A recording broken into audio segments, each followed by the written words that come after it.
Assalamualaikum warahmatullahi wabarakatuh. Saya Nadia Setia Mulyasari, absen 21 11 MIPA 2, akan menyampaikan prinsip dan praktik ekonomi Islam. Yang pertama, muamalah. Muamalah dalam kamus bahasa Indonesia artinya hal-hal yang termasuk urusan kemasyarakatan. Sementara dalam fikih Islam berarti tukar-menukar barang atau sesuatu yang memberi manfaat dengan cara yang ditempuhnya, seperti jual beli, sewa menyewa, upah mengupah, pinjam meminjam, urusan bercocok tanam, berserikat, dan usaha lainnya. Macam-macam muamalah. 1. Jual beli. Jual beli menurut syariat agama ialah kesepakatan tukar-menukar benda untuk memiliki benda tersebut selamanya. Di dalam jual beli terdapat hiyar dan riba. Hiyar adalah bebas memutuskan antara meneruskan jual beli atau membatalkannya. Riba adalah bunga, uang atau nilai lebih atas penukaran barang. 2. Utang piutang. Utang piutang adalah menyerahkan harta dan benda kepada seseorang dengan catatan akan dikembalikan pada waktu kemudian. 3. Sewa menyewa. Sewa menyewa dalam fikih Islam disebut ijarah, artinya imbalan yang harus diterima oleh seseorang atau jasa yang diberikannya.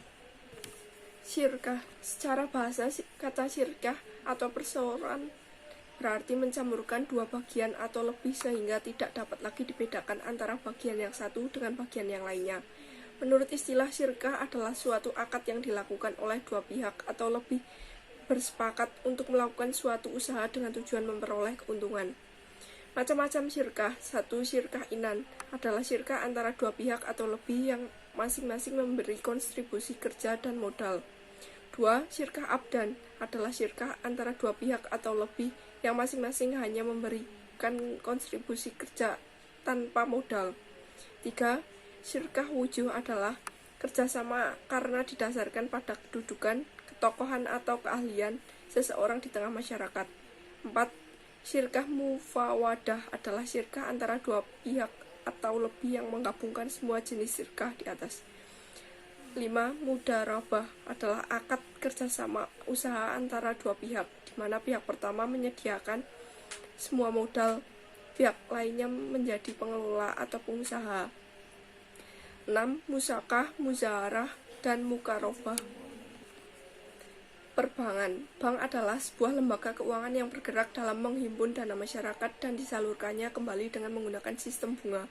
Hakikat dan tujuan bank ialah untuk membantu masyarakat yang memerlukan, baik dalam menyimpan maupun meminjamkan, baik berupa uang atau barang berharga lainnya dengan imbalan bunga yang harus dibayarkan oleh masyarakat pengguna jasa bank. Pengelompokan berdasarkan penerapan bunganya. 1. Bank konvensional.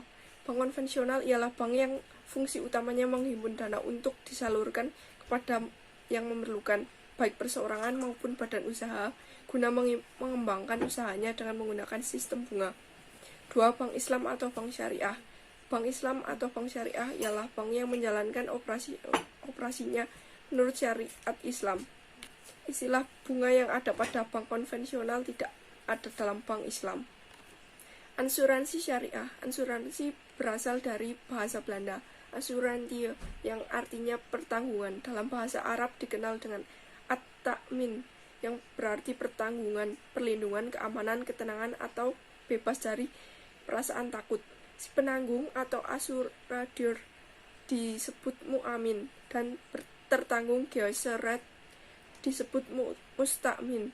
Dalam Islam, asuransi merupakan bagian dari muamalah. Kaitan dengan dasar hukum, asuransi menurut fikih Islam adalah boleh atau jaiz dengan suatu ketentuan. Produk asuransi tersebut harus sesuai dengan ketentuan hukum Islam. Pada umumnya, para ulama berpendapat asuransi berdasarkan syariah diperbolehkan dan asuransi konvensional haram hukumnya. Sekian dari saya. Terima kasih. Wassalamualaikum warahmatullahi wabarakatuh.